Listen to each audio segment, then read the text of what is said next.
Good afternoon, everyone. This is Carl Holman, Communications Manager at A&D Mortgage. I want to thank everybody for joining our monthly Expert Insights webinar series. The next 2 months, we're going to be dedicating specifically to work for brokers working in social media. And today we're focusing particularly on branding and then choosing the right platforms.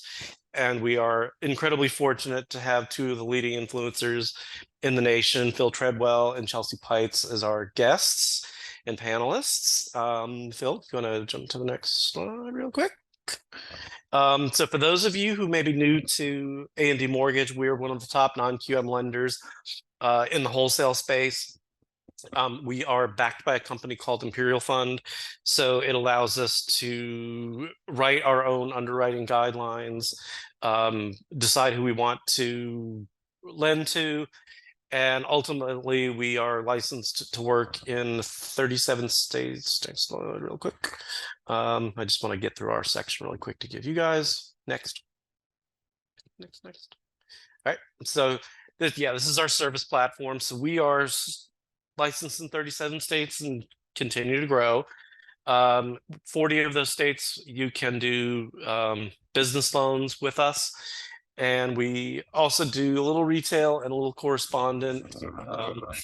So that's very quick, and you can go to admortgage.com to find out a little bit more about us. And now I just want to quickly turn it over to our panelists for the discussion you're really here to talk about. Phil, go ahead and introduce yourself and take it away. Well, awesome. Thank you so much, Carl, for having us, and for everybody that's here. I appreciate that you're taking the time to spend with Chelsea and I. Chelsea and I have known each other for years and have collaborated on a lot of different things. And we're going to make sure that you get some value around crafting your brand and dominating social media.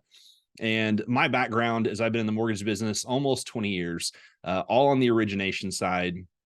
Started out as a loan officer, opened up my own broker shop, ended up doing a lot of sales leadership as a regional VP, national director, things like that. And for the last year and a half, I own M1 Academy, which is a coaching and consulting platform.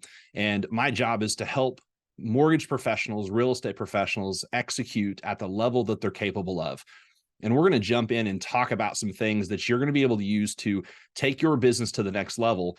But we need to create some foundational things first. And I'm going to kind of paint the picture, and Chelsea's going to come in and show you how to execute on these things tactically. And the first thing that I want to show everyone is some trends about what's happening with licensed originators. And this chart right here shows that this is all licensed originators in the US that have done at least one loan, one closed transaction in the prior 12 months. Now, that's essentially just taking out support staff, people that are licensed but aren't originating. Doesn't take into consideration bank loan officers, but this is still a good representation of the industry. And as you can see in the peak in 2021, we had almost 180,000 licensed originators that were doing some type of business throughout the year. 2022, we fell off to about 150,000. And at the end of Q2 this year, we had under 100,000. Well, the projection for the end of this year is going to be around 80,000, maybe a little bit less, of loan officers that have done at least one loan in the prior 12 months. The reason that's important is to understand it's not doom and gloom. It's that those of us that are still here, that are still grinding it out, are out there with less competition. And the reason that this is important is this next slide here. Purchase origination dollars. Yes, we've had a huge drop in volume, but the majority of that's refinances. As interest rates have surged, as things have shifted in the market, as you can see, purchase origination volume has actually maintained fairly steady. At our peak, we had about 1.65 trillion. We fell off a little bit. This year, we're going to be the revised projection from the MBA is around 1.38 trillion, and we're supposed to gain about 12% going into 2024. When I first got in the business, my mom was not happy that I got in the business. I got in 20 years ago, rates were around 7.5 or 8%. She's like, oh my gosh, you got in mortgage. Like, what are you going to do when rates go back up? Well, joke was on her. It took about 20 years for us to actually get back up to 7.5 or 8%. But I went and asked my boss, I was like, that's a great question. What happens if rates go back up? And he kind of laughed and he said, The biggest year I ever had as an originator, rates were 16, 17, 18%. He said, people will always buy homes. They just may not buy as much of a home. And what we have to realize is right now, people are still going to buy homes. This shock of interest rates going from the artificial 3 and 4% to where we are now, people have gotten used to that and they understand this is a new market, but people still have to buy homes. And another thing to be really optimistic about is when you look at the volume, the purchase volume that's held steady, but we've lost or continue to lose more than 60, 65% of the loan officers in the industry, that's more business for you to capture. Doesn't mean you're automatically going to get that business, but there's plenty of business out there for people that are willing to do the work. And that's what you need to build your brand on. People are frustrated. People are scared. You've got to go out there and educate people on why it's still a good time to invest in real estate, why it's still a good time to buy a home. And when you think about generational dynamics, millennials, there's 50 million millennials in the US right now, 50 million, and only 38% of that 50 million have a mortgage. Now, if you took about 12% for qualifying issues of income or credit or whatever else, you still have 25 million people just in the millennial generation that are eligible to purchase a home and get a mortgage. And we're going to see that trend because if you think about millennials, I'm kind of the elder millennial, if you will. I was born in 82. I graduated in 2000, kind of the old geezers of millennials, but I still identify as a millennial. I remember the financial crisis. I was actually in the mortgage business at the time. And if you think about that generation, they were at home or just out of the house when the crash happened. They waited to enter home ownership, but make no mistake, home ownership is still the American dream. Owning real estate is still a huge part of the American dream. And especially as those generations get older and values and life changes happens, you're absolutely 100% going to see people continue to enter the market. So don't forget what the opportunity is. Now, one of the things you have to realize is what business are you actually in? If you think about McDonald's, right? McDonald's, for most people, think, oh, they're in fast food or they're in convenience, or you'll even get the answer, oh, they're in real estate. That's true, but the business that they're in is they're in the happiness business. Tony Robbins says our two biggest fears as humans, our second biggest fear is being enough, being good enough, being smart enough, having enough money. And our biggest fear is being loved, not being loved, being included, being liked, being appreciated. So when you think about McDonald's, McDonald's makes people happy. The number one best-selling meal at McDonald's is a Happy Meal. If you think about they even had a clown that, until Stephen King wrote a book and screwed that up, clowns made kids happy, right? The number one best-selling product at McDonald's is Coca-Cola. What was their old slogan? A Coke and a smile.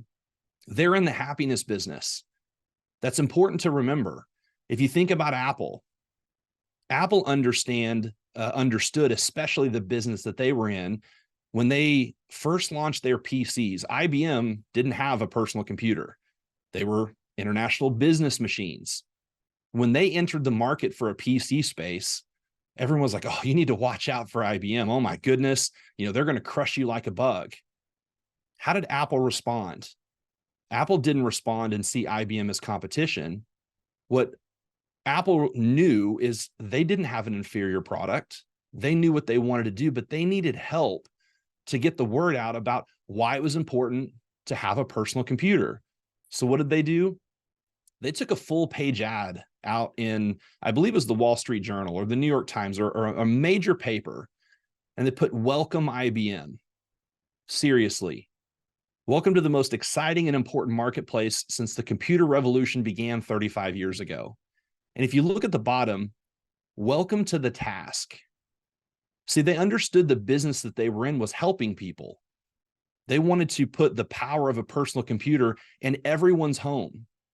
So when you think about McDonald's being in the love and happiness business, IBM understanding that they're in the business of helping people, of solving problems, we have to remember we're not in the mortgage business. Why? because no one wants a mortgage. No one says, give me a big fat mortgage. Give me the biggest one you've got. No, they want what the mortgage does for them. And what does a mortgage do for them? It allows them to create a home. It allows them to have family over, to create memories, and yes, to own real estate and to build wealth with real estate, to invest in investment properties and create passive income. We're not in mortgage. We're not in real estate. We're in the business of helping people and solving problems. So that's what you've got to understand, is how do you find these people? This slide's a little bit out of order here, but I'm going to go ahead and talk about it. How do you find people? How do you find the people that you want to solve problems for? This chart shows where buyers found their lender through Stratmore. I think they did about 10,000 people in 2022. And this is really interesting to understand, because as you see, there's still 63% of people found their lender through friends and family and through real estate agents. Now, there's some online search, there's previous home buying, there's banks, but you see that little slice in there in social media? The person that actually presented this, that I first saw it, said, hey, as soon as I saw this, I stopped doing near as much on social media and I started doing online search. And that's 100% wrong. And the reason why is because that 63% of realtors and friends and family, when they refer you someone, they're going to go look at you online. They're going to go look you up on social media. How do I know that? Because when was the last time you had a friend or someone refer a product, a service, a movie, a restaurant that you didn't go kick the tires in online, that you didn't go look at their Instagram account, that you didn't pull up their Facebook page? And when you Google them, the social media pages are the first ones that come up. Guys, we have to understand that's how you're going to convert your business. That's how you're going to find the people and solve those problems for people. Which brings me to the next thing. You've got to understand who is your audience. The 3-step marketing formula that you need to think about is you're identifying who are the people that I'm going after, that I'm going to go help, that I'm going to educate, that I'm going to clear up all the information. The first step in that marketing formula is, who's my audience? Who's my target market? And you've got to get very, very specific. You can't just say, well, I want to work with first-time home buyers. Because if first-time home buyers are older millennials or younger Gen Xers, they're going to be on different social media platforms than younger millennials or older Gen Z. So you have to find out, what's the demographic? Geographically, where am I trying to reach people? You've got to get very, very clear on who your audience is. Are you wanting to reach real estate investors? Well, there's a lot of different types of real estate investors. So you've got to work through, do they create passive income with long-term rental properties? Do they do short-term rental properties? Do they buy and hold? Do they fix and flip? That's how you're going to figure out who that audience is get very, very specific. The next thing you need to figure out is, what problem do I solve for them? And that goes back to the understanding the business that we're in. When you think about that audience, what problem do they have? What are the challenges of their season of life? What's the value that you're going to provide? For most people right now, the problem they have is around money. They want to create retirement. They want to create net worth. Something that a lot of people don't know is that the Social Security Administration says that 98% of people at age 65 cannot financially support themselves. They're not financially independent. 98% of people age 65 and up cannot financially support themselves on their own. A third of them have to depend on the government, Social Security and other programs. A third of them have to continue to work, and a third of them depend on family. So if you think about just helping people invest in real estate for the purposes creating net worth and creating retirement, that's a huge problem you can solve for people. Or you have a lot of generations right now that want to sell everything and live in a VW bus or an RV and travel the world.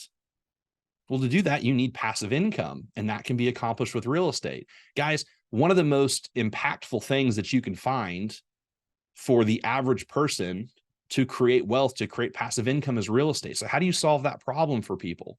How do you put out content to show them that you're qualified to solve that problem? The third step of the marketing formula is once you identify your audience and you understand the problems that they have and that you can solve for them. The third is, what's the most effective medium and platform to solve that problem for that audience? Now, keep in mind, the problems that you solve for people are not necessarily just mortgage and real estate and finance related. If you're in a doctor's office, they make you come in early to fill out paperwork, and you sit there for 30 more minutes. You're frustrated because you're like, I got places to be. I don't understand why. Maybe somebody who has relatives that are financial professionals can tell us why in the world it takes so long to get in at your appointment time. But the problem that people have in that moment is they want to escape their environment. When they open up social media, not one person in that environment says, man, I hope the mortgage industry gives me the definition of amortization.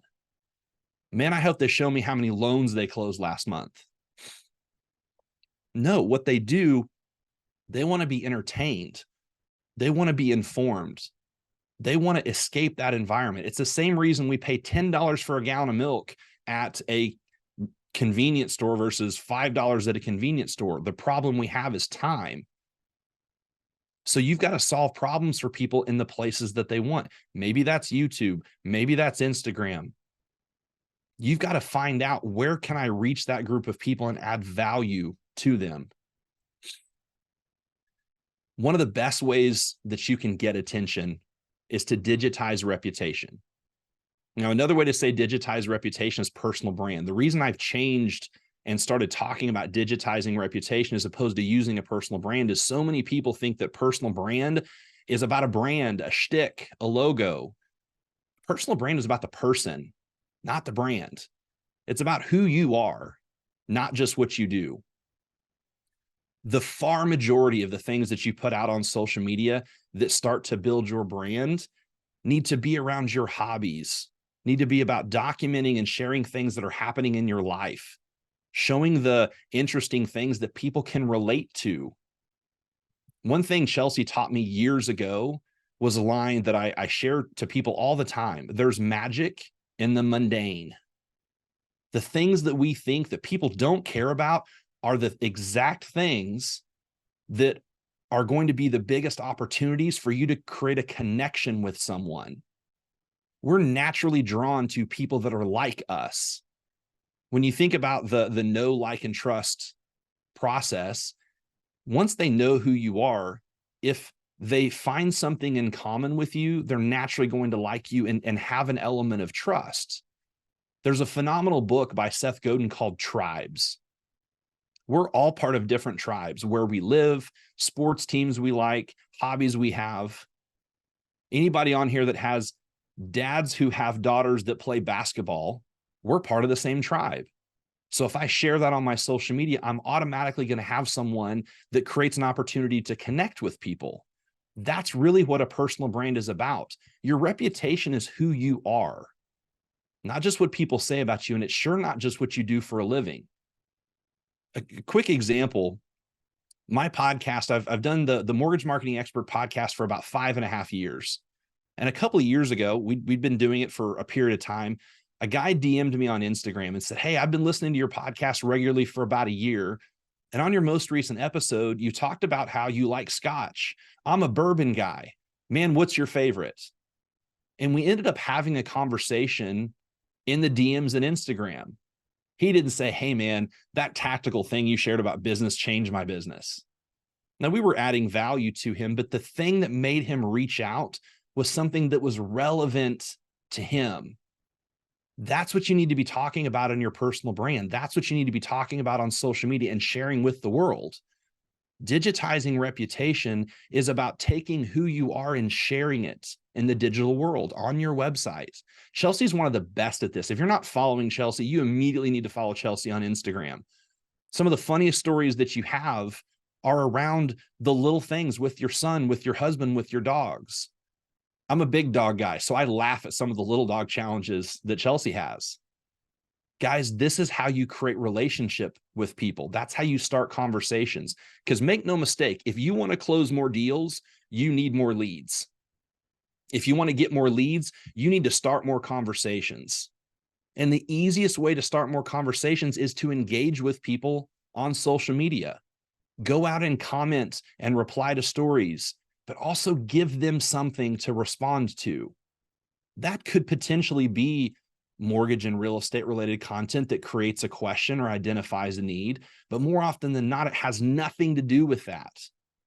They know who you are they know what you do. They know what you do for a living. That's in your bio. It needs to be there. But talk about who you are on a day-to-day basis. Something that, and Chelsea may share a little bit about this as well. There's a group called the Brand Builders Group by Rory and AJ Vaden. Had the opportunity to be on their podcast and have AJ on my podcast. And they did a study years ago. It was commissioned a whole group of PhDs, a real academic study, trying to understand marketing and branding and a personal brand. And one of the things that they found was that between 60 and 65% of people that they studied, that they polled, wanted to see more of a personal brand from their doctor, from their employer, from their financial advisor, and from their attorney. I think the attorney was fourth on the list, 61%, all the way up to a doctor of 65%. 2/3 of people wanted to see more of a personal brand from those folks. Why is that? Because those are more intimidating businesses or services that you have to go into. And they wanted to feel like they had a relationship with them. They wanted to feel like they knew them so they could be more comfortable. Guys, that group of people, their clients are exactly the same people as your clients. When we talk about the Tony Robbins, our second biggest fear is being enough, good enough, smart enough, having enough money.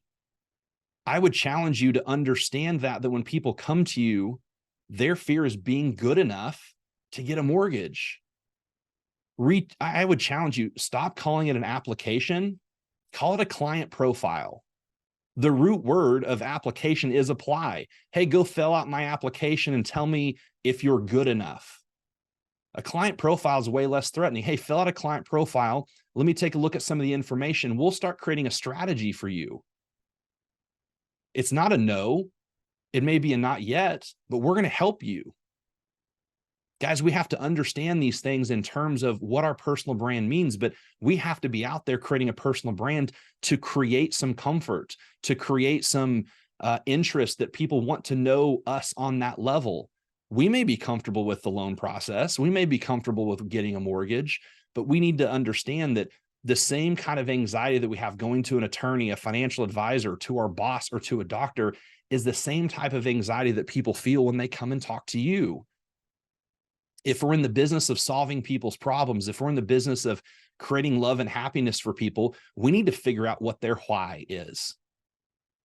What's significant about this home purchase for you?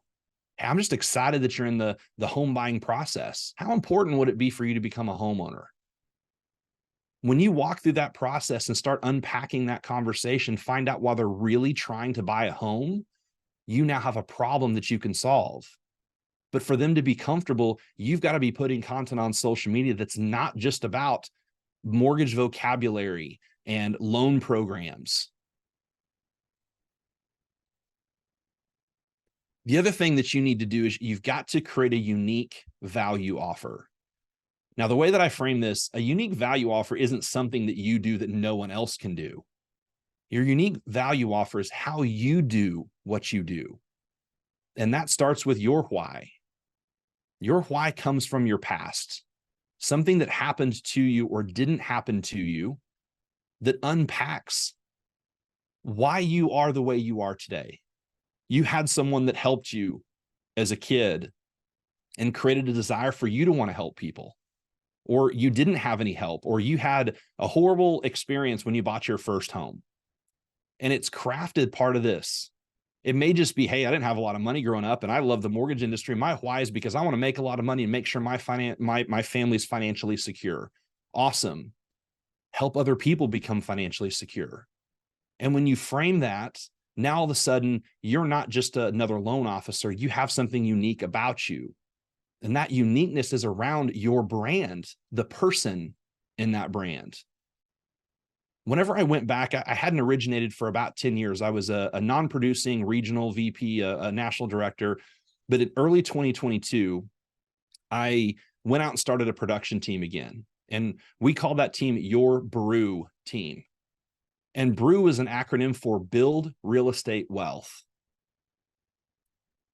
I was passionate about helping people create wealth with real estate. It was something that my wife and I were doing. My dad was a builder. It was part of the reason I got in the industry. A CPA sees income. A financial advisor sees assets. Mortgage professionals, we see income, assets, credit. We are in the most unique position to be able to go out and create a strategy for people to build wealth with real estate.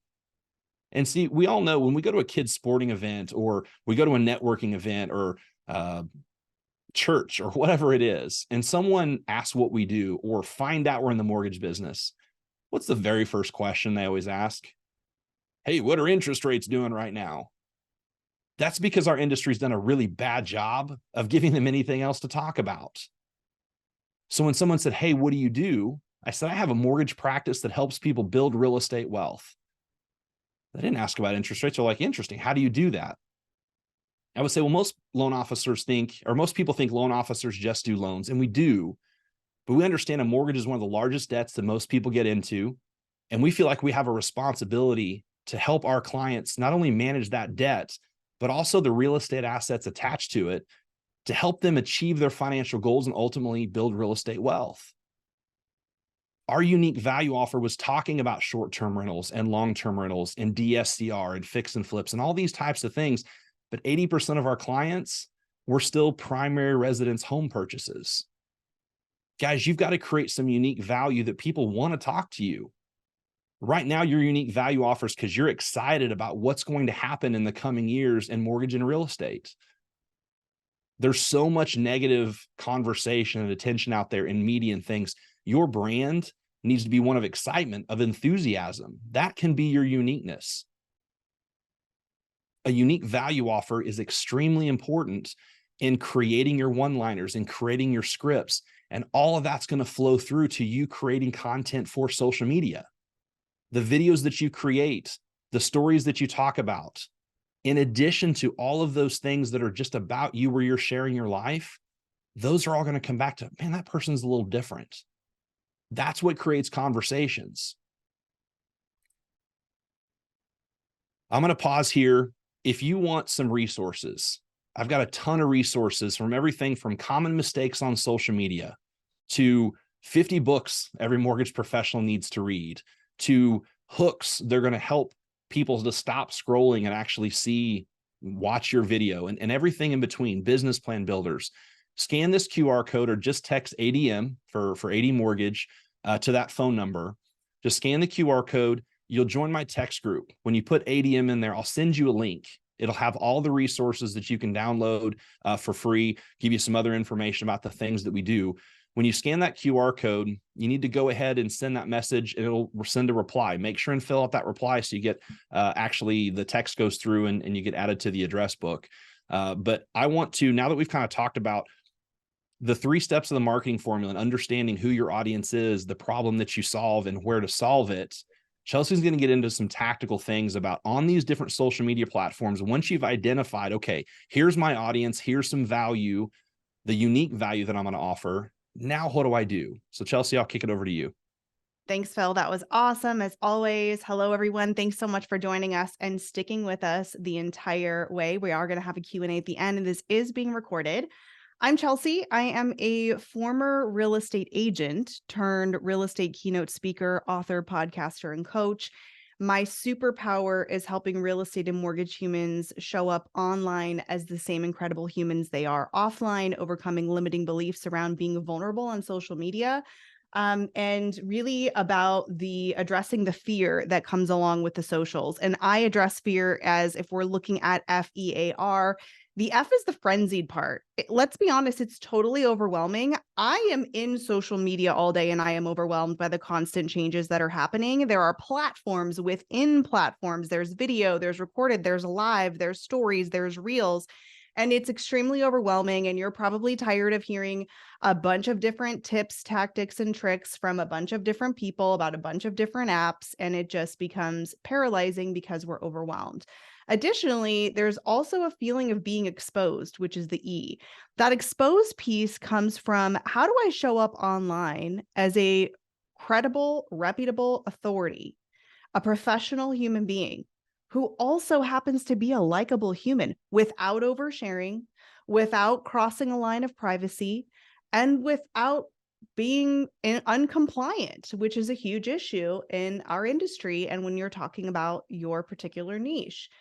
The A in fear is honestly an awkwardness, a feeling of, all right, I get it. Everything has moved online. I'm going to have to do videos as much as I hate them. I've got to drum up business. I've got to get my face out there. This is the fastest way to do it. I'm going to just sit down and make videos and answer questions about the mortgage industry. Great. But then you make them and you see the person, that recorded self, and you're wondering, why does that not feel like me? And it feels very awkward and misaligned, and maybe even as a persona or a variation of yourself, because we have this need, like Phil mentioned, to be validated, affirmed, to belong, and to be approved by other people. And now we're creating content about us, with us in it, and our personality and perspective, and opening it up to the world of vulnerability of people to leave a comment, especially that they may disagree with you. And lastly, the R, which is my favorite letter in this fear statement, because unlike Phil, I am a proud Gen Xer. And I have to admit, I'm a little bit resentful as somebody who did not grow up with the Internet of Things, was not a digital native, was licensed in 2001 BF, which I jokingly say is before Facebook, because it was. I did business the old-fashioned way for a lot of years, and I never used social media. And, feeling a little bit resentful that now you feel like maybe you have to create content before you're serving clients. You might even feel resentful that you have been helping people build generational wealth for many years without having to be a full-time digital content creator. And that is not what we want for you either. But we understand where you're at, because we've been there too. And that's what we do. And we coach tens of thousands of real estate and mortgage humans every year. And so I'm going to pick up where Phil left off, and I'm going to give you the tactical. And you'll be happy to know that I'm actually not going to tell you that you need to make videos. But I think what's really interesting is that Phil talked about conversations. And I want to talk about that before I share my slides, because he's not wrong. We all know this. It doesn't matter what sales or marketing position you're in. It's how many people do you talk to. And 24 years ago, when I actually walked into and spent an entire 8 hours a day in my real estate office, because that's what we did in the old days, right? We'd go there, we would work from there. We didn't have the remote thing. We didn't do Zoom. We didn't have FaceTime. My broker would ask me the same question every single time I walked in. And that question was, how many people did you talk to today? And in 2001, a busy day was like 3 people. Because I had to actually drive and go somewhere. I had to have a sit-down meeting. I had to go on a broker tour. I had other paperwork. And I was like, wow, it was a full day. I talked to 3 people. Oh, and by the way, I had to have those people's addresses, their emails. I had to call them. They had to answer. And now we don't need any of that information to be able to communicate with other human beings. And that is all we're doing. Social media is the vehicle, not the destination. Nothing has changed. I wish I had social media and was able to see how I could use it to scale my relationship building and conversations exponentially. So I'm going to talk about 2 different types of conversations. There's 2 different kinds of conversations that we want in your world when it comes to sales and branding. We've got the types of conversations that you are initiating. And to be honest, you're probably doing it wrong. And I'm going to talk about that, because you're probably on LinkedIn and you're sending messages because we have not been taught how to leverage social media as a human being to a human being. We've been taught how to be marketers. We've been taught to, well, it's a numbers game. If you send out a copy paste message to as many people as possible and tell them that you're able to help them build their business and you'd love to meet, eventually somebody's probably going to feel guilty enough that you actually sent the email and they're going to be like, okay, let's have a coffee. Well, we're not going to talk about that today. We're not talking about the normal LinkedIn messages that we get all day long because it's 2024 and we're all too savvy and we don't like it. So we're actually going to talk about how to start the right kinds of conversation and how to do it for free and at scale. And I'm going to teach you the benefits that nobody has probably ever talked to you about so that you can actually post less content. I know. Imagine that. Somebody who is a full-time content creator who's written multiple books about making content is telling you that this is possible because you're not full-time content creators, nor do you want to be. And also, that's stressful. It's a lot of work to make content consistently. And then lastly, on the other end of the conversation spectrum, those are the conversations you're used to starting. But you know the conversations that you really need? The ones that other people start with you. And that's the ones you're not getting. And it's because of the kind of content that you're putting out or the lack of content that you're putting out. So to solve that problem, Phil talked about it. It's about what I call the low barrier or no barrier entry of content, because we get this all the time where we are hosting a live workshop and somebody says, Phil and Chelsea, yeah, I totally understand. You know, we got to do video. We got to get in social media. You're talking about sort of being that holistic human, not just the mortgage provider. But I just don't really know how showing what I had for lunch in an Instagram story is actually going to help me close more deals. In fact, I'm a really private, introverted person. I don't mix business and personal. And what we say to that is you don't have to show any of that type of thing. There's a massive difference between personal, which is human, means showing your face and your voice, your personality and perspective. By the way, the only original content on the planet. And being private. You get to determine what that is.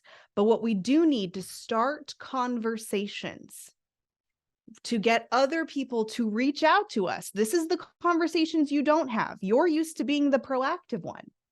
But if you want people coming to you, it is generally not going to be on a video that you made about basis points.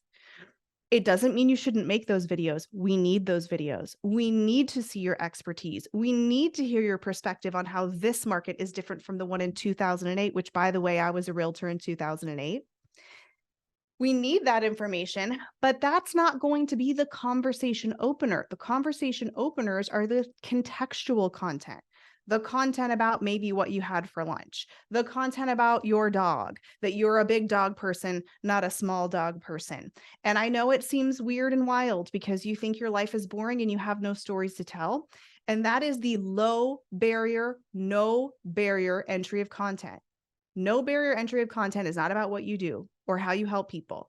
It is about you as the human being, and that is how it's going to spark more conversations. So let's move into the slides, and I'm going to focus now on how you can start conversations in a much more effective manner that is going to build your brand and honestly help reduce your content stress. So let me go ahead and share my screen, and let's dive in. We are going to give you our information, of course, at the end, but if you want to scan this code, you'll be able to go directly to my Instagram. You can follow me there. I'm going to move pretty quickly through our second pillar today, and it's very tactical. So you're probably going to have a lot of questions that we may not even be able to get to in the 30 minutes we've allotted. The good news is if you are newer to Instagram, which is what I'm going to be focusing on today, I have an entire free course. Yep, FREE. It is from me to you because so many people ask me the same questions over and over again that I want to give it away and help everybody win on Instagram. So you can definitely take a picture there, send me a DM, or find all of my guides and content there. So the first strategy we're going to talk about is this concept of being a super fan. And this is the foundational strategy of content. Every time I meet with a client who's already making content and posting content, we take a look at it. And if they're frustrated and they're not getting results, I say, we need to stop posting content for a while. Here's what we're going to do instead.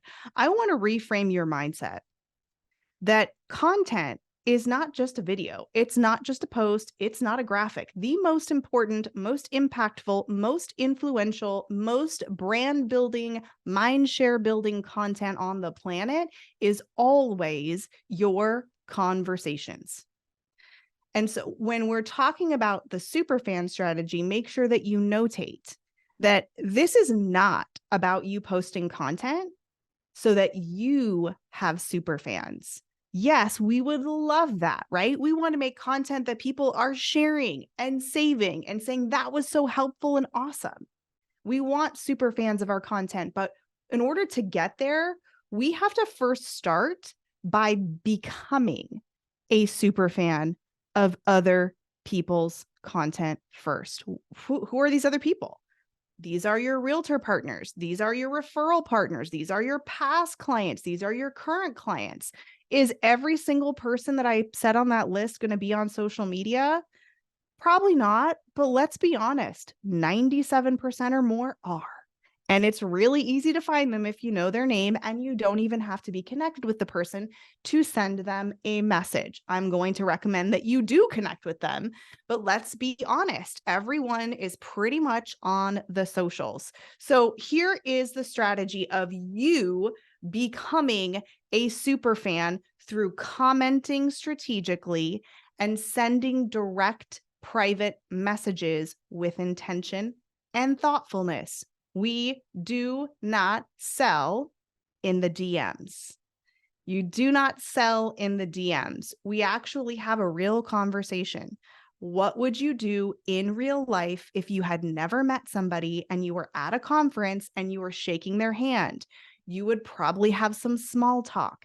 You wouldn't just give them your business card and turn around and walk away and get mad that they didn't want to do business with you. But we get online and we think, oh, this is totally different than being in real life.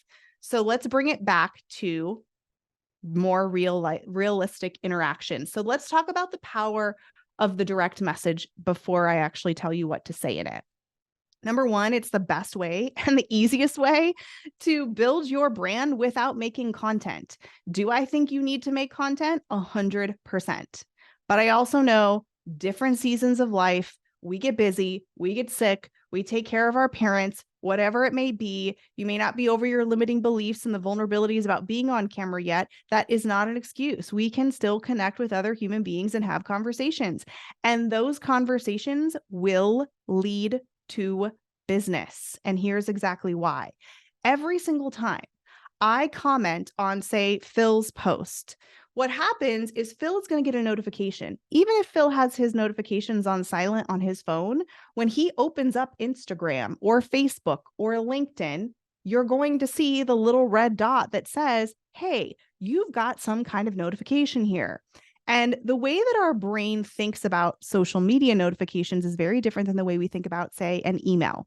When I think about email, I know I'm going to have to do some work. And I know how annoying it is that I'm going to reply back and then they're going to reply back and then I'm going to reply back. And sometimes I honestly just reply back so I don't have to answer the question and I have more time. We've all been there. But what happens when you see that little notification in a social media platform, you know that that person must be talking about you. You probably posted something and maybe they commented, or maybe you shared something in your story. Either way, it could be also somebody reaching out and saying, I would like to work with you. Those are my favorite kind of DMs. And I get those all the time. 100% of the keynote speeches that I booked this last year in 2023 came from a DM. No joke. So every time you're commenting and engaging with someone, guess what? They get a notification that they're actually excited to open. And then they see your profile picture, your actual face. Oh my gosh, yes, we need to see your face. And they see your name. So every time I comment on Phil's post, he sees my profile picture. He sees my name. And he has a positive psychological experience because I'm saying something nice about his post. Oh, and you know what's great for me? I didn't actually have to think of something to say because he actually posted the thing. I just commented.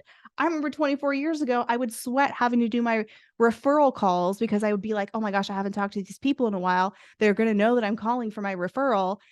Now I never have to think of what to say, because they're telling me exactly what to say. I'm just commenting on their post or sending them a direct message via their story, or if it's a birthday or congratulations or how the heck have you been? I haven't seen you in a while.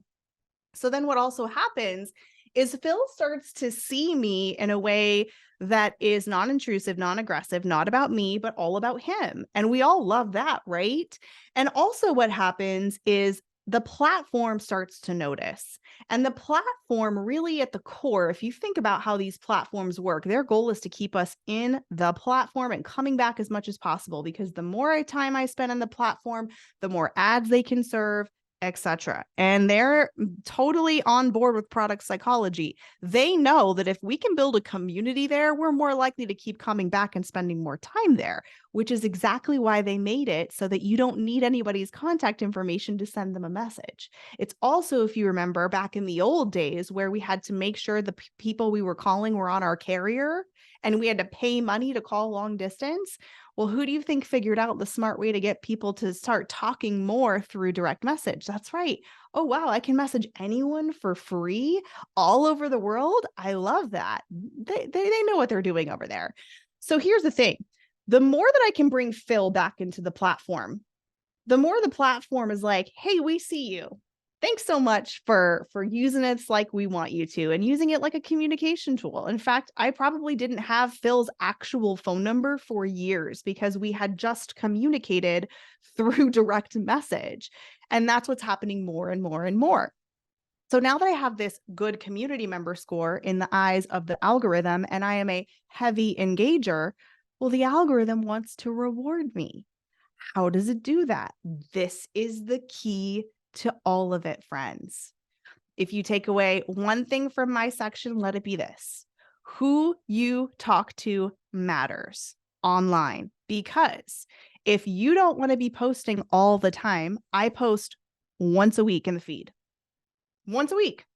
And I consistently grow and get the majority of my business through social media because I talk to people every single day. And I don't know about you, but I know for me, I'd rather talk to people than make a video every single day. And I actually like making videos. So who you talk to matters. So be intentional.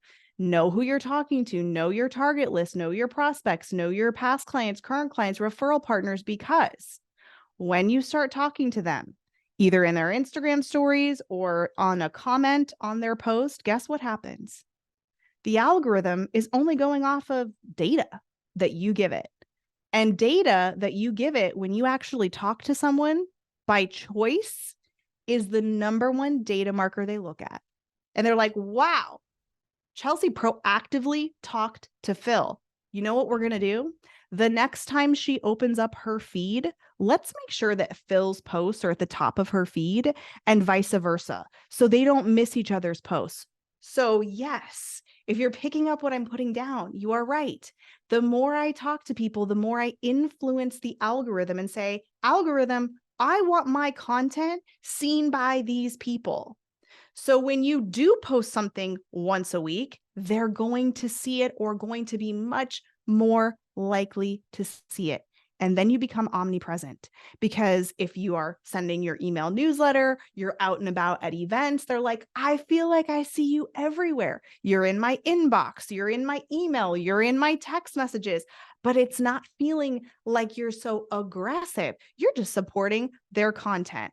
So this definitely trains your algorithm. So you need to train your algorithm so that you can work smarter, not harder, so that the algorithm can push your future content to these people. Here's why we don't do it in a text message. I love text message. I love email. Email actually is where a lot of conversions happen.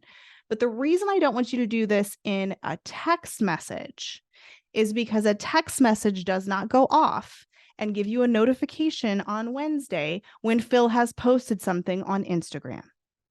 So if I send Phil a message on a text, he's like, oh, that's great. I got the message. It dies there.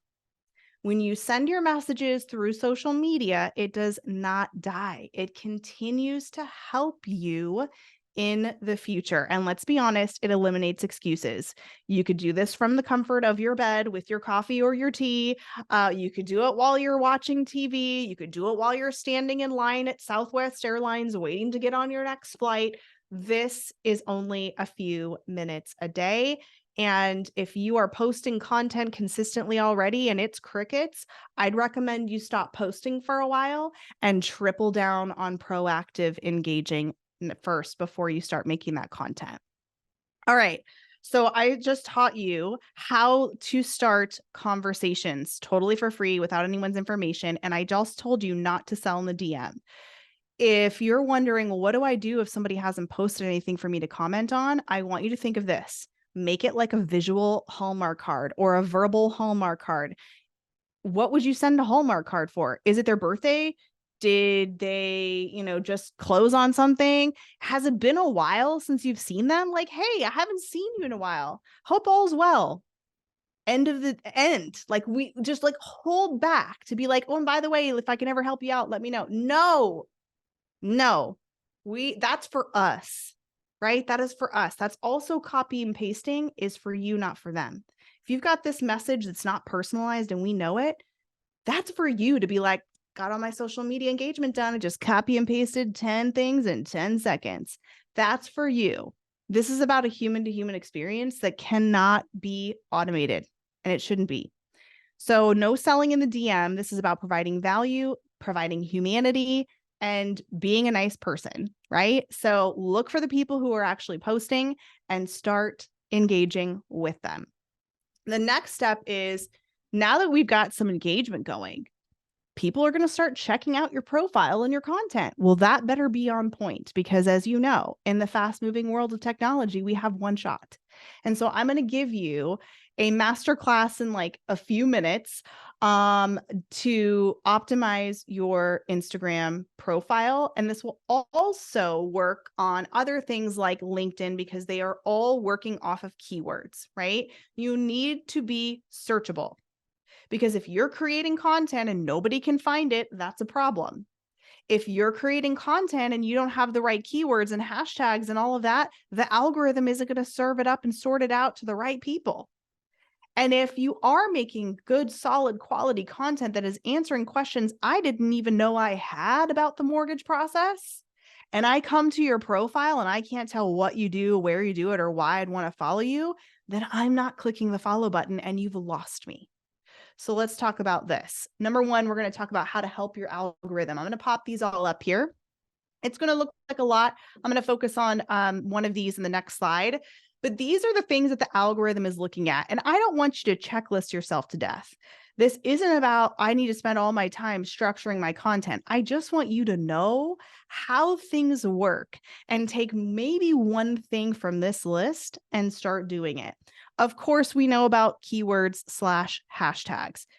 Social media, Google, YouTube, any kind of search, it's just reading the internet. It's reading words, and we know that. So I want you to be mindful of the kind of words that are in your profile, and I'm going to walk through that in the next slide. One thing that I would highly recommend, if you're not doing, if you are making videos, it is not a nice to have. It is a non-negotiable to include closed captions on every single video that you are doing from here on out. And when I say every video, I mean stories too.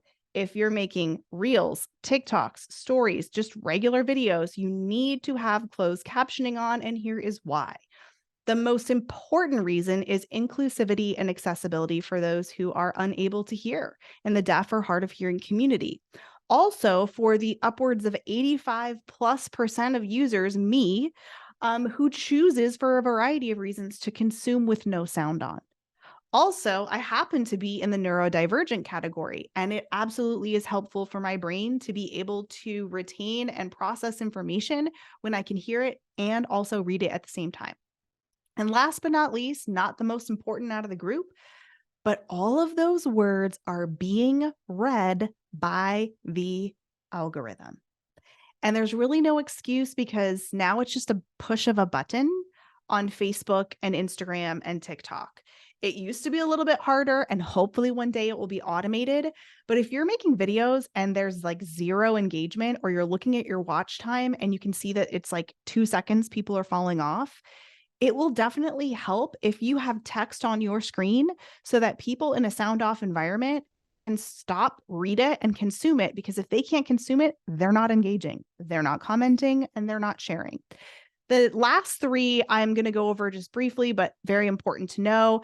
Consistency, blah, blah, blah. We've heard that word, authenticity and value ad nauseum. And they are my least favorite words because they're overused and underexplained. But I do think it's important to note that it really is about how consistent are you? It doesn't have to be daily. It doesn't have to be 3 times a week.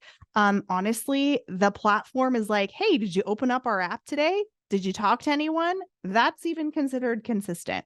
So decide what you're going to do first. If your goal is I'm going to talk to people 10 minutes a day or 5 minutes a day, 5 in the morning, 5 at night, great. Be consistent with it. For me, I'm consistent with talking to people every single day, and I consistently post once a week.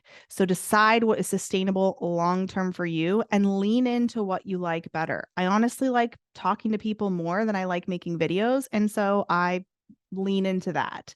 The next thing is, as Phil mentioned, you got to know your audience and not just the demographic stuff. Like the psychographic is so critical and important.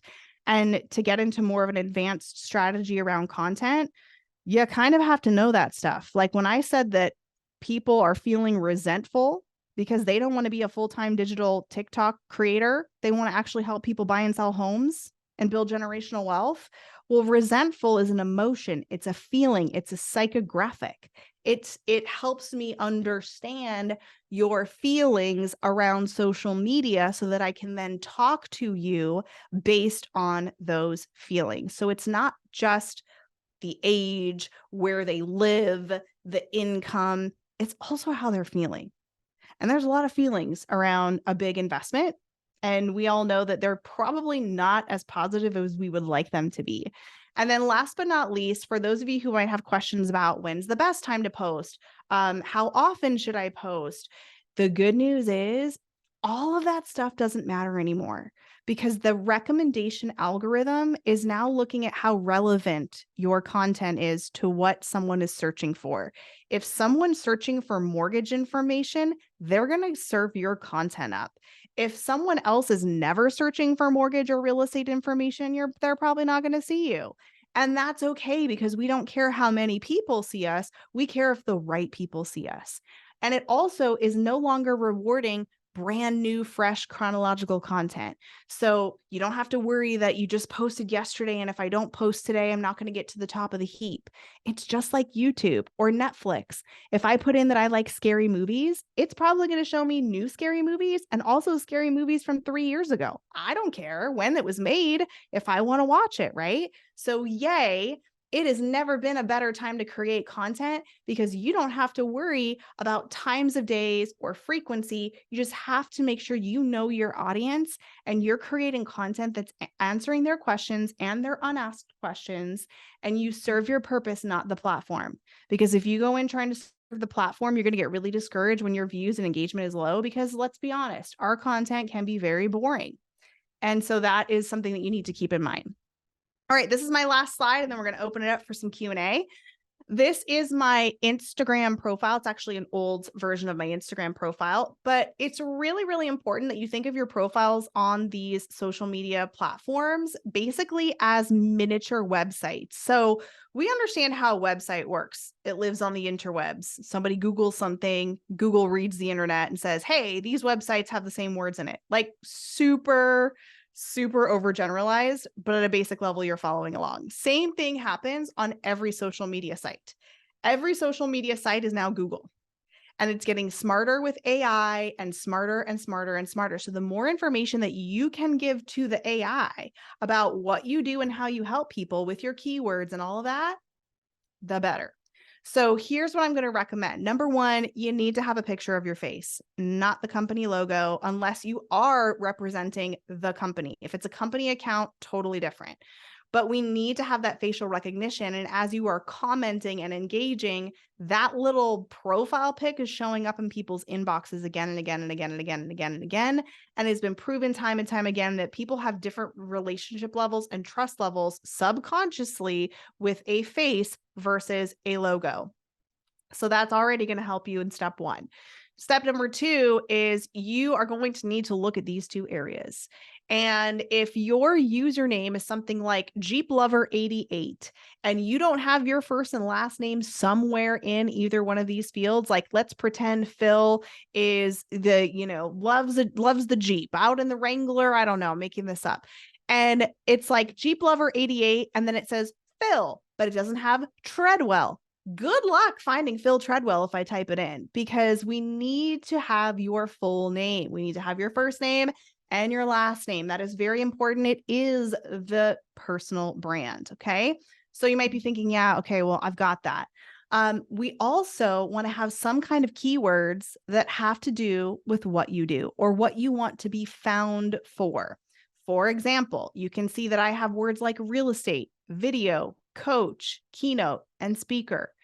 Those 2 fields right there, that's it right now for search. Those are the only 2 fields that Instagram's going to look at. So if somebody types in the word video coach, good thing I have it in there because it's going to serve up my profile. So I want you to think about words that you want to be found for. Mortgage is a great one because that's a word that a lot of people understand and know what it is. We don't want to use internal lingo. We never want to have like LO because nobody's going to be searching for that, right? That's just us that know it. You never want to have originator because people aren't going to search for that. So think about the widest search term that people might be searching for. Now, you're probably in a variety of different areas as well. So this is just sort of like a little bonus tip. If you are location specific, like I'm not location specific, so I don't have any location in those words. But for example, our realtor friends, they're going to put the state or the city that they want to be found for and associated with.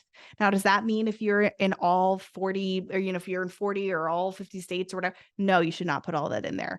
I'm just letting you know that if it is location specific, it's a great place to put one of those locations in these searchable fields because these 2 fields, that's it.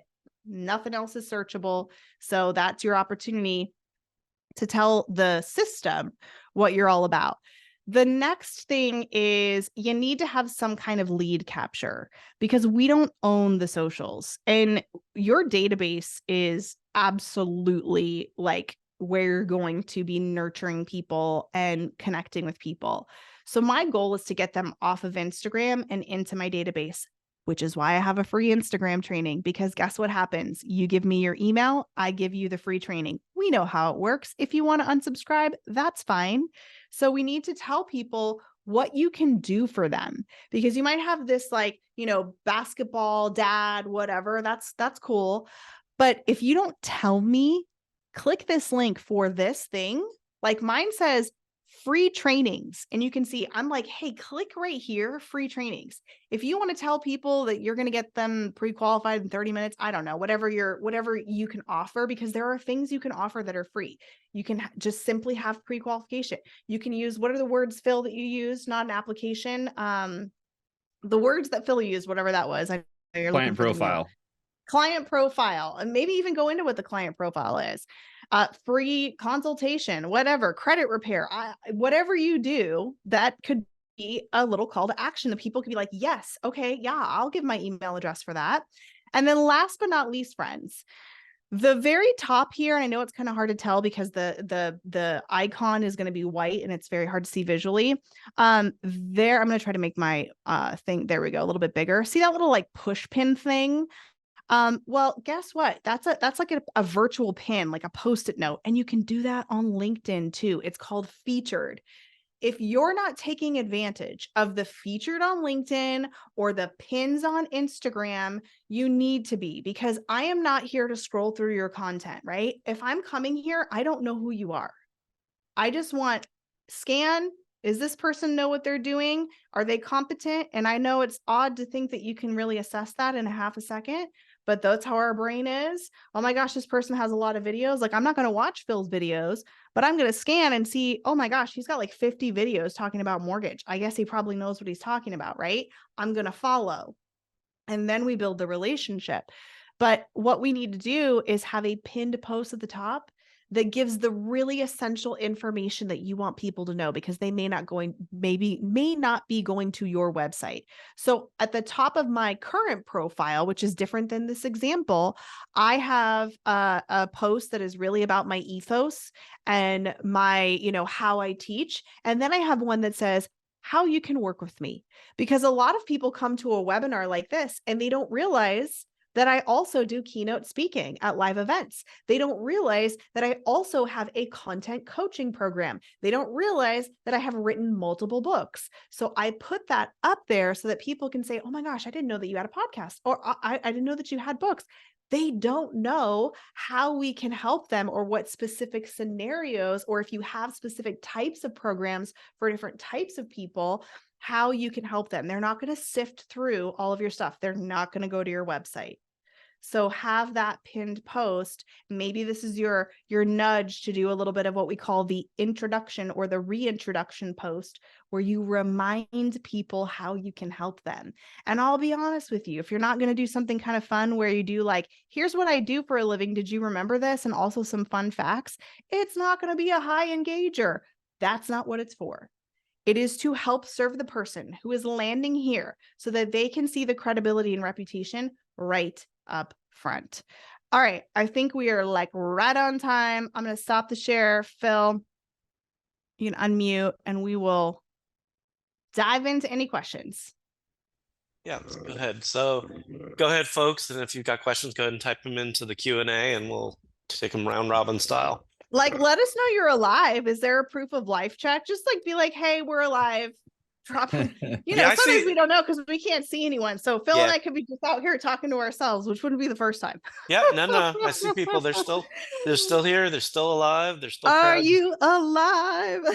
So I'm going to say this. Someone put in the chat, I didn't smile, not even once. I saw that. I actually did smile a couple of times through there, but I'm very passionate about making sure that we're doing this. So absolutely. That's just Phil's face. I made an entire video about like everyone's always like, are you okay? Like if I'm not talking, because I guess I look really sad. I'm like, this is just my face. This is just my face. But yes, we're very passionate about what we're talking about. Yeah, for sure. I know. And as a fellow Gen Xer, I appreciate that. You know what? On that vein, I'm probably what I think I've heard the term Zennial, which is that older millennial, younger Gen X. Same. My brother was 6 years older. He's very much in the Gen X generation. And so I kind of am a little bit of an old soul in that way. But I definitely love the generational dynamics. Something I want to make sure and throw out there for people, that a lot of mortgage professionals think they're marketing and really they're just selling. And I love that Chelsea talks about don't sell in the DMs, because that's what people are expecting. If you engage with people's content and you see that a post or a story where they were at the lake, I would respond, oh yeah, I just recently taught my son to ride a wave runner, right? And start a conversation. Marketing is about getting someone's attention. Sales is the conversation that comes later that makes them a customer. And something else to keep in mind is effective marketing is taking that attention and balancing it with trust. But the trust that we build is how we find things in common with people. And I just want to make sure that we remember that is what Chelsea's talking about in maximizing your engagement and reach all leads to starting more conversations, getting in front of more eyeballs. The more hands you shake, the more money you make. It's not just about making 50 calls a day to realtor partners or 20 calls to your client database. I believe that most people, when they pick up their phone, are going to be looking at social media in almost every situation. That's where the eyeballs are, and we have to make sure that we're putting out content that people want to see, that we're representing ourselves in the way we want, and engaging with people. Okay. I know you guys have got questions. Come on now. Yeah. Well, Rose is letting us know she's alive, so we got one person that's alive. And then Richard wants to know if we offer a clone. I'm not sure which she's asking for, if he wants a clone for Chelsea or for Phil. I think I know it's not me. I know it's not me. You want us to do the content for you? Like you want an AI hologram of you so that you don't actually have to make the videos? Yeah. God, we gotta trademark that, Phil. Yes. Yeah, there's definitely so on that, I think the done for you programs, I know that I think the spirit of what Richard's asking, there are some companies, and if you shoot me a DM on Instagram, I can give you some companies that will help create content and post it for you in terms of like YouTube. There's a YouTube done for you. But one of the things that we need to make sure, because a lot of people in mortgage and real estate want someone to go do it all for them. When Chelsea's talking about the algorithm, you have to remember the whole reason that the platforms exist is to keep you on it so they can show you more ads and make more money. And they reward you for your engagement. Social media is about being social. It's not just about the media side and the advertising side to put out content. So done for you should be in eliminating the time to create graphics or to edit out content. But I put out content on almost every single platform. And I say every single platform: Facebook, Instagram, YouTube, TikTok, LinkedIn are the 5 that I spend the most time on. I do all of the posting, all of the commenting, all of the DMs myself, because that's how we create business and relationships. So I want to challenge everybody. There's ways that you can leverage teams to have some content created done for you, but you never want to outsource the biggest thing you have going for you in your business, which is you. And I will also say, and I do social media really differently, and it's been super successful for me, which just goes to show you can do it differently. You can do it whatever way you want. I don't batch create my content. I'm not on all those platforms like Phil just mentioned. I don't use any people or AI to make my content. I enjoy it. It's my brand and it's my voice. I've decided to do it that way. I have friends that are like, I would rather pay someone, a videographer, to come to my house once a month and sit here and force me to make a video and have them post it. Great. Like, you're in it, right? Okay. Love that for you. But the thing that we have to also tell you is that in 2024, things are different. Like, friends, we're never going back. This is never going away. For the rest of our lives, as long as we work, we will be using technology in some form or fashion to interface with other human beings, whether it's Zoom, Skype, Teams, FaceTime, social media, doesn't matter.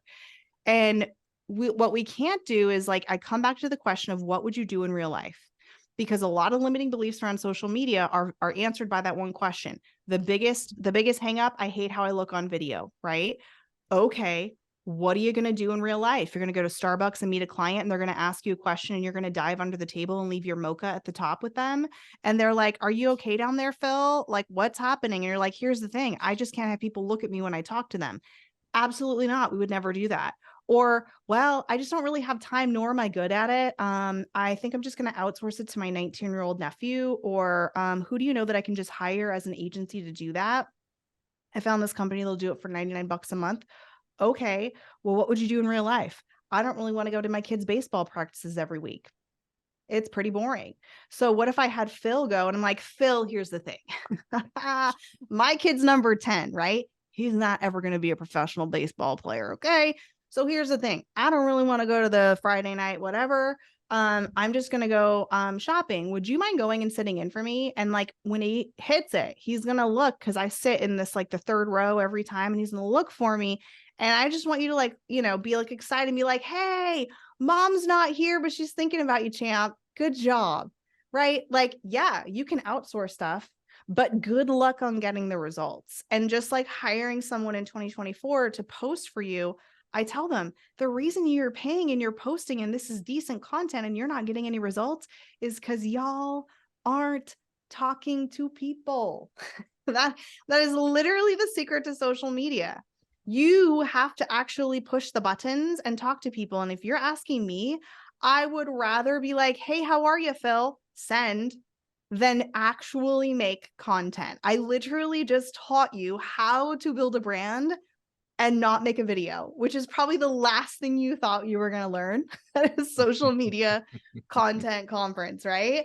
Like, no excuses. But here's the thing. When people hire me and they want to outsource, I'm like, I can't do that for you. I also can't give you KPIs and metrics for your corporation that wants to use social media, because guess what? It's actual human beings. And I can't measure the aha moment when someone's like, oh my God, I've watched 500 videos about what these mortgage things are, and all of them were over my head. This one, the one that Phil did, this metaphor, chef's kiss, amazing. Appreciate it. And by the way, I didn't even tell Phil. That was all in my head as that happened. I can't measure an aha moment. I can't measure the ROI of my dog that has so much ROI, because this is about human beings, not about metrics. So those people, I'm always like, I'm not for you, right? Like, because I know it won't work. But if you want to hire out an agency, it is 1,000% possible. You're going to be paying thousands of dollars a month. If you want that level of outsourcing where they're coming to you, they're learning your voice, they're learning your brand, they're creating and crafting and pulling out your stories, it can be done. But it's not going to be done for $19.99 or $99.99 a month. It is going to be done for thousands and thousands and thousands of dollars. And Nike pays people millions of dollars to borrow their face, because they know it's the single most important factor of creating trust. Yep. And I will step down now. No, so that's a mic drop moment, folks. The challenge that we have is that we think when we're creating a brand that we need to create a corporate brand like a Nike, like an Apple, like whatever. But just what Chelsea just said, the biggest challenge that big companies, brands, corporations have is how to humanize that brand, which is why they pay millions of dollars to endorsement. And ironically, in this industry, it's not about the company or the brand, it's about you. But yet we flip it in reverse and think we need to create this shtick, this logo, this brand, whenever the company you work for doesn't matter. We all know in mortgage and real estate, people do business with you, not with the company that you work for in far majority of cases, if not 90+%. And the way that I package this social media conversation is it's not about whether or not you can create leads on social media. That's not what it's for. The two things that I kind of frame up for people to understand on social media is, first, it's about social proof. If you have 50 realtors that send you all their business and 10,000 people in your database, hats off. That's incredible. That's what we all want to do as mortgage professionals. However, I can immediately help you convert more of those referrals from your database and from your realtors by having content on social media, by having a personal brand, by engaging with those people. The second thing is that social media is to engage in conversations and engage in other people's content. If you go comment on your intended audience, if you comment on their posts, reply to their stories like Chelsea was talking about, and they don't know who you are, they're immediately going to go look at your profile. They're going to find out about you very, very quickly. How do I know? Because that's what we do. When someone comments on your stuff and you don't know who they are, you go to their profile. So the whole purpose of social media is to create social proof so they can see who you are, not just what you do, and for you to engage in people. Social media is about being social. That will create leads, because what we said earlier, more business comes from more leads, but more leads come from conversations. So how do you have more conversations with people? Paul put on in the platform, and Chelsea, I'd like you to start off with this. What platforms are top of mind when it comes to real estate and mortgage? Are there any in particular that I would need to pay close attention to? Yeah. So apparently Phil's on everything, including Pinterest and Lemonade and all the things. And what is it, X now? And I keep calling Friendster it and MySpace. And yeah. So here's the thing. When I'm coaching people, it's always, we're starting with one, because nowadays, if you know how to do one, I mean, because again, we're just talking to people, right? So if you know how to send a direct message on Facebook, you know how to send one on LinkedIn. A little bit different interface, but by and large, it's the same. So the strategy piece is really platform agnostic, right? The tactics are platform specific in some cases. But most of us have been on Facebook forever because it was here first. And of course, we're on LinkedIn.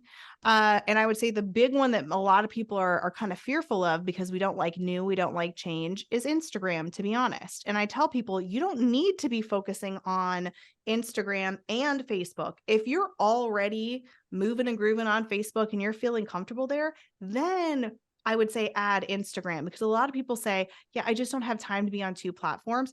Do you not have time, or do you not have time for the learning curve that everything takes to learn how to use Zoom in 2020, right? Like now it's like, okay, we can't hear you, mute's on. But y'all remember like 3 years ago, we were like, wait, can you guys see my screen?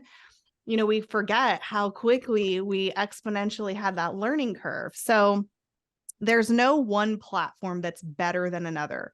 I always say, where do you like to be? Where do your people hang out? And by the way, they hang out everywhere. Yes, they're on TikTok, 100%. So it really just matters on where you want to be. And so the way that I do it is I have a favorite. Instagram is my favorite. The reason it's my favorite is because of Instagram stories, which in my personal opinion, based on my background and research in the science of human connection through social media, stories is the number one place you'll convert the most business on any platform. And so I'm not going to go into like the why on that, but I love it. And I also don't want to come up with like a caption and text. Do I? Yes. Is it a lot of work for me? Yes. Do I love it when it's done? Yes. Do I hate it going through it? Yes. So I like stories because it's fast, easy. I don't have to like think of hashtags or editing or any of that. So I lean into what brings me joy, what's easy for me, and it's not going to burn me out. I'm also on Facebook, but not nearly at the same capacity. And I'm also on LinkedIn, and I also have a TikTok account, but I never post there. And I also have a YouTube, but I don't post there every single time. So you have the permission to lean into one. As we all know, what you focus on expands. And if you're trying to be in all the places all at once, it's going to cause burnout and it's going to water down everything unless you have a strategy and a system. And it's very hard to create a strategy and it's very hard to create a system, which is why Phil and I, years and years and years and years and years later, just now are getting our systems and strategies in place. Like we have our strategies. I just redid my YouTube channel. I just got an assistant this year. And I've been totally successful with a lot of things. You don't have to have all of it done yet, but it takes a long time.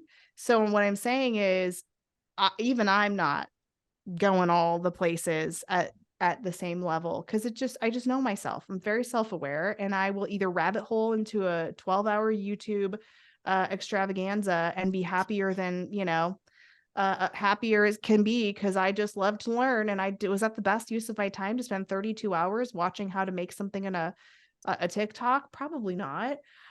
So you have to be self-aware and know that about yourself and really ask yourself, am I not getting on Instagram because, let's be honest, that's kind of a learning curve and I don't really want to do it. Well, it's probably time, but you don't have to be on all the places. So the big three really: Facebook, Instagram, LinkedIn, and then YouTube's over here. The only reason I'm not lumping it in with the other three is that YouTube traditionally is thought of as more of like a search engine. Not that you don't have communication there, but we're talking about conversations. Those usually happen in Facebook, Instagram, and LinkedIn more so than you would have YouTube.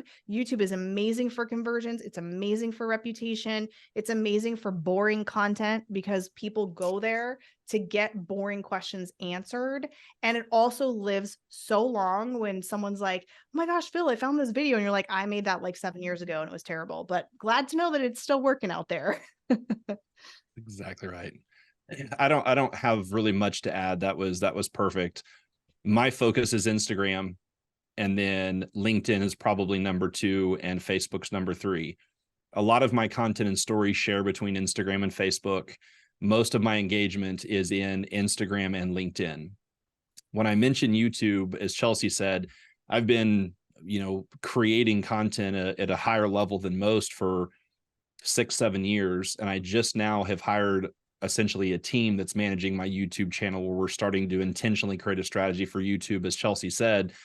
But what you can do is everyone has 10, 15, 20 or more of the frequently asked questions that your clients ask you. Take your phone, record a video, put it on YouTube, put a description, and now you have a one-timer. So when someone asks that question, you can send them a link and say, hey, I answered this question on my YouTube channel, and please, watch this 3-minute video. If you still have questions, please let me know. Not only does it save you time, because YouTube is a search engine, it's the number 2 search engine behind Google, the number 1 search engine, unless Amazon's jumped into the second spot. But if you put a good description in there as well, when people start asking those questions of Google, your YouTube videos are going to be found as well. So it's not really the social media in terms of what we've been talking about here, but it is something that you can go and do without having to hire an entire team. And the only reason that I include TikTok in there is the videos that I create specifically for Instagram and Facebook. I also put on LinkedIn, YouTube Shorts, and TikTok, because you can also have some potential people there. But to Chelsea's point, pick a platform that you like to use and use it. It's the same thing. I get the question all the time: what's the best CRM out there? The best CRM is the one that you're going to use. Social media. What's the best social media platform for my audience? Well, think about your audience, but it's going to be one of the big three. And at the end of the day, whatever social media platform that is, go use it. Put some content on there, engage with people, have conversations, you'll get results. Then you can add another one in, and you can add another one in. And as Chelsea said, it takes a long time. Now, it doesn't have to be years and years and years, because these things are obviously naturally evolving, but it's just like relationships with business. Relationships take time, and most of the time we don't give it enough time. We go into a realtor one-on-one and we want to give them a 60-minute presentation on why they should use us as a lender, when it should be a 20 or 30-minute meet and greet where you ask them questions about their business, ask what their focus is, ask how they got in the industry, and get to know them.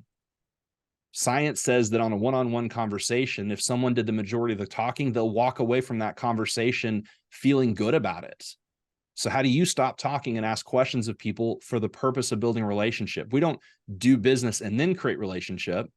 We create relationship and then do business. And that's what this is all about, is you've got to have conversations, and you've just got to pick a place to go do it. And then Rob's got a question about, should we avoid engaging with others who do what we do? I'll start on that. No. Because, again, like, what would you do in the real world? Like, I know I've said that like a million times, but like, that is my North Star, right? So let's imagine that Phil has blocked me, right? Because I'm his competition, and Phil is like, I don't want you to see anything that I'm doing, right? So let's say it's like 7:00 tonight, and I'm watching TV with the family, and I'm like, oh, I wonder what that Phil's up to. I wonder what content he's got going on. Hey, babe, so this guy, Phil Treadwell, he's blocked me. Can I use your phone and look at it from your account? And you're like, oh yeah, easy, done, right? So you can't hide any of your content. There's no proprietary ideas. And if there are, y'all better put them behind a paywall, right? That's like a course or whatever, or all of that. So, yeah, absolutely. Because you never know when that person was going to say, you know what, Phil, I see you making moves out here, and you up-leveled and you showed up and you're making content. So I'm kind of wondering, like, are y'all hiring? Like, what's it like over there? You never know who is going to be the next partner that you need or is going to work with you. And you should all be watching your competitors, because like, that's what we all do, right? Like, and there gets to a point where you're like, I don't watch anyone. And it will get to a point when you're creating content, you're like, I don't consume for ideas anymore. I don't look for inspiration.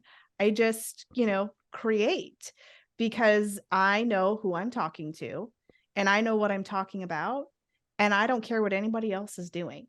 Now, does that happen right away? Probably not. But like, after you keep doing it. So, yeah, I mean, if people are being rude and mean, absolutely block them, right? Like, but why not, right? We're going to get exposed, especially on LinkedIn. Like, they're going to expose you out to a lot of other people that you don't know, right? And if you're on TikTok or Reels, that's going to go out to a lot of other people you don't know. And it's going to go out to a lot of people in the mortgage industry, because why? What do? We look for content that has to do with our industry. So we end up following a bunch of people, or stalking, or I like to call lurking with love, on a bunch of other people that do the same thing we do. My feed is filled with other marketing experts that do what I do, because that's just the nature of who we are. So it's really up to you, but there's nothing wrong with it. And I feel like in today's world, it's not like you can hide what you're doing and there's no original ideas. And if there is an original idea, you better be talking about it so much that people know it came from you. That's right. I would say the best content creators are the best content consumers. Everybody that I know that creates content at a high level also consumes a large amount of content, which is going to include people that are in your industry. It's how you create ideas. Mm-hmm. The other thing that I would say is, in terms of engagement, DMing people, be intentional about the audience you want, but engage with everyone. The platforms are going to give you credit for that. It's going to spur the algorithm, and you're in turn going to get your content seen more. So consume everyone's content that you're interested in consuming, get ideas, learn what's happening, what's going to get good engagement for you, and then go out and connect with other people. And the last thing that I will say is if your algorithm is a dumpster fire, that is not the algorithm's fault.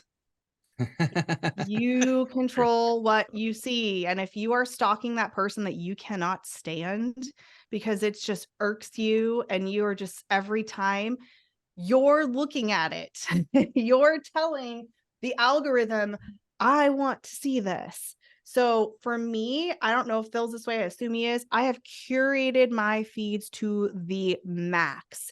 It's happiness, positivity, and small animals and marketing tips. And that's exactly the way I want it, because I want to protect my mental health, because let's be honest, social media is not a great place for our mental health. And so if you are seeing stuff or you don't want to see people or things, use the tools that it gives you. You can unfollow, you can mute, you can take a break, you can just block people. But you also need to be telling it what you're interested in. So if you are seeing stuff in your feed and you're like, I don't know where all this stuff comes from, it's wild, you are letting the algorithm know that you want more of it. And sometimes, like, I'm searching for something specific, and I know that for the next week, I'm going to get all of that. And I'm like, oh, I know this is going to ruin my algorithm. So be mindful of what place and community you are creating and spending your time in, because you get to create it and curate it. Great. All right. And on that, let's start the wrap-up session. I know that Phil's got another engagement in a little bit, so we want to make sure he gets off here on time. So firstly, thank both of you. You guys, great presentations, great content, great engagement from our audience. And I can testify everything they've talked about in terms of finding them and network with them. That's exactly how we found them and invited them to be our participants today. Can you put up the outro slides real quick? Oh, Chelsea? yep. Sorry about that. Let me get here. So we'll do a quick wrap up. Mhm.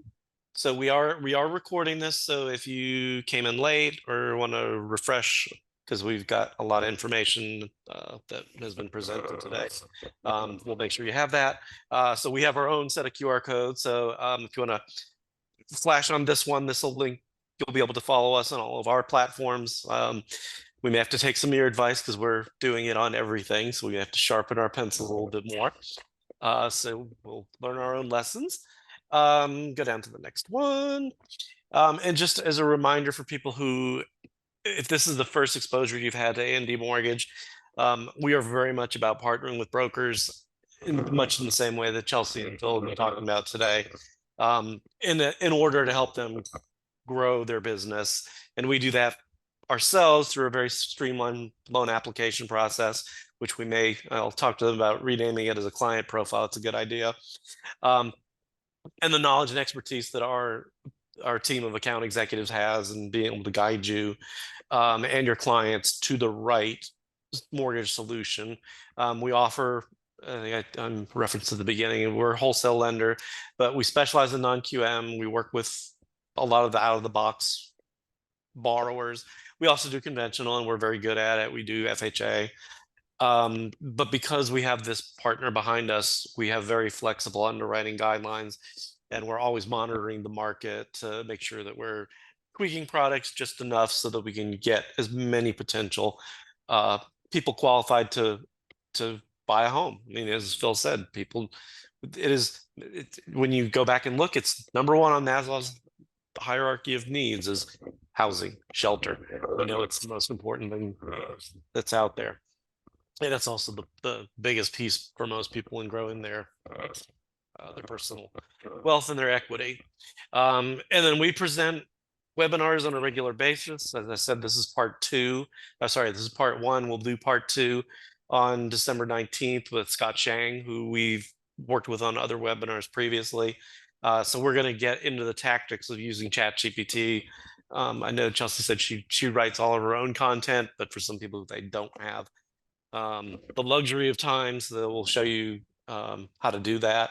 And then we're going to do some other product focused ones at the end, just after Thanksgiving, we'll do one on profit and loss mortgages for those people who are working with borrowers, they're self-employed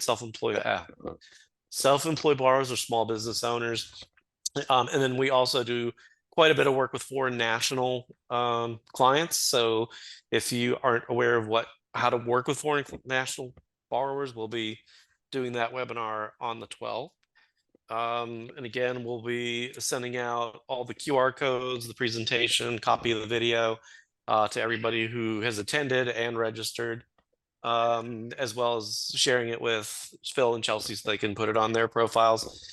So with that, I want to thank everybody. Sorry for being a few minutes over, but we've had some great conversation today. Phil, Chelsea, love you guys. You guys are awesome. So we will Thanks for having us. definitely Thanks try for to have having you us, back yes. next year. Yeah, we appreciate it. So Thanks with everyone that, for sticking with us. We'll hope to see you on the socials. yep. Thanks so much, Carl. Yep, be sure to follow Everybody. them. And all right, have a great day, guys.